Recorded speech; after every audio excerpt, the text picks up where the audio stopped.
Cunt. Some of you are probably thinking, that's a bit strong. And you'd be right, except where I come from, it's a term of endearment. Good morning, cunty. How's life treating you? You cunt. How's the wife? You cunt. That sort of thing. But here I've noticed it's very different. It's very, very different indeed. It's seen as being abusive and offensive. But I think there's an argument for occasionally busting out the old cunt. So tonight I'll let you be the judge of it. I'm Scottish and moved here about a year ago from Scotland.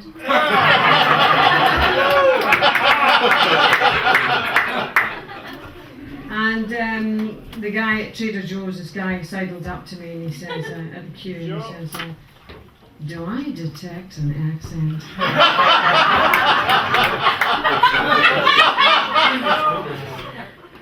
He says, are you Australian? I said, no. Irish? No, not Irish, no. And they said, no, wait a minute, it is on the tip of my tongue. Are you Scotch?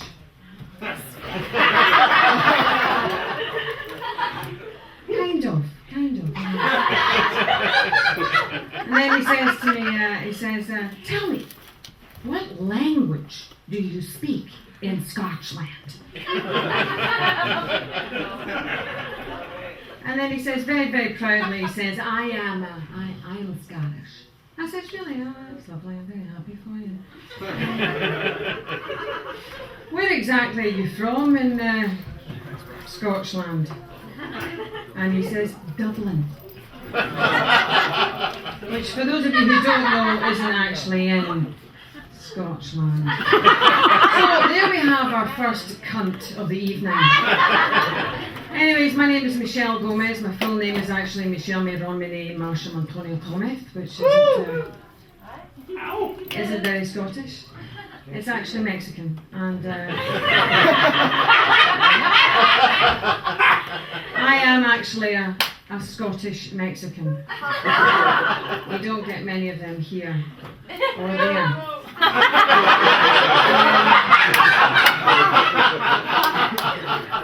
So anyway, when I arrived here, I'm about 3 months pregnant, and it actually says on my passport, it says Gomez.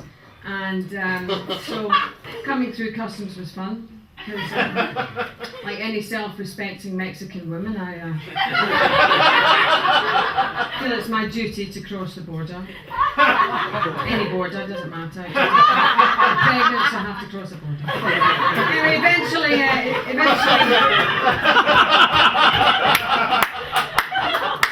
they let me in and have the baby.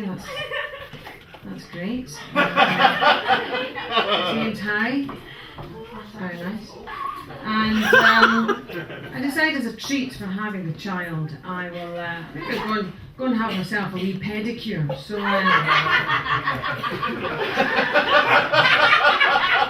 and the nail technician looks up at me and she says, when did Papa do? I said, I'm sorry? She said, yeah, Papa, when did Papa do? When did Papa do? I don't know what you're talking about. What are you trying to say? What you say? What did Papa do? What did Papa do? What does Papa do? She said, no. She said, when did Papa do?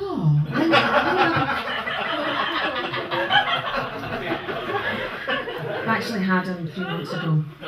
She said, I promise you, honest to God, she did. She said to me, really? Are you sure?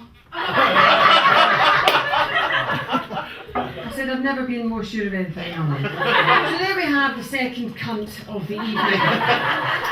Anyway, Harry's about 9 months now, and they say it's 9 months up, 9 months down, so I decided I'm going to go to the gym and just shed those last few pounds so that I'm perfect again. And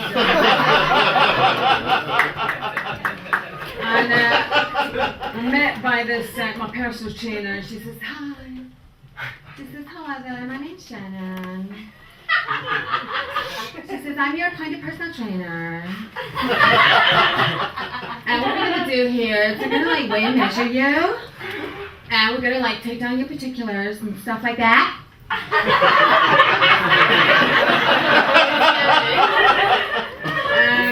So if you just like, you know, like pop on the scales, whoa!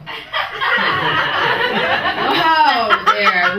We've got a little bit of work to do here. So what I'm going to do is I'm going to take your BMI. I'm like, right. What's your BMI then? She says that's your body mass index. And what it is that it tells me how much fat you've got in your body. Like, but I can see like this. A little bit of fat there. And I said, And she takes out this instrument. She says, I'm just going to measure all the fat there that I see. And she measures like all the jiggly bits. You know all the bits that the bits that you don't want to jump up and down naked in front of a mirror. And she measures a wee jiggly bit here and a wee jiggly bit there, and she doesn't actually measure any of my toned bits.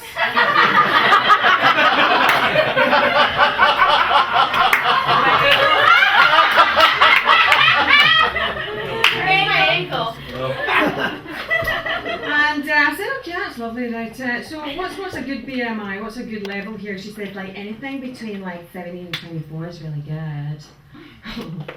I said, right, okay. What am I? She said, you're 37.5. And you can see on like the computer printout here, like you're actually in the red. And you can see quite clearly here that it says that you are actually obese. Really? Oh, right. Okay, well listen, I've just had a kid. Yeah, well that's his maybe. But like there's no excuses because the computer says here, does say here quite clearly that you are actually obese, and the computer never lies. Never lies. So you're really going to have to do something about that. I said, no, I'm really going to have to do something about that. You cunt. My world, my life is showered. I'm full of cunts. Anyway, I've got one final cunt if anybody's interested. Been married for 13 years. Every moment of joy. And celebrated our 10 years wedding anniversary the other day. Happiest day of my life. And anyway, we wake up one morning and I don't know where the kids. I said, where are the kids? Where are the kids? I don't know where the kids are. Are they at the supermarket? Are they at soccer practice? Are they at Susan's house? Who's Susan? I don't know who Susan is. Anyway, basically we forgot to have kids, so we decided to do something about it. So we go to this I think maybe I just need to have my pipes blown through or something like that. So what's this very posh fanny doctor, and I should explain. A fanny in Great Britain is very different to a fanny in the US. Your fanny here is your bottom or your ass, your tooth. Yeah? Well, in Great Britain, because we're great, we have two bottoms. We have our front bottom and our back bottom. The front bottom is our fanny. So we're going to see Dr. Dick, who's a very, very smart, very posh English gynecologist. A wee bit of history between the English and the Scots there, and he says, takes out my chart. Takes out my chart and he goes, oh, look at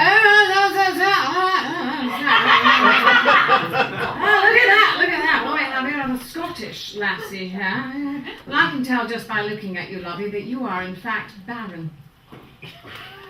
Infertile. Dust in there, darling. Nothing's going to grow in there. It's like a desert. It's like the Sahara. And he says, no, I mean, the best thing for you to do, my darling, is go and have a lovely lunch somewhere and buy yourself a cat.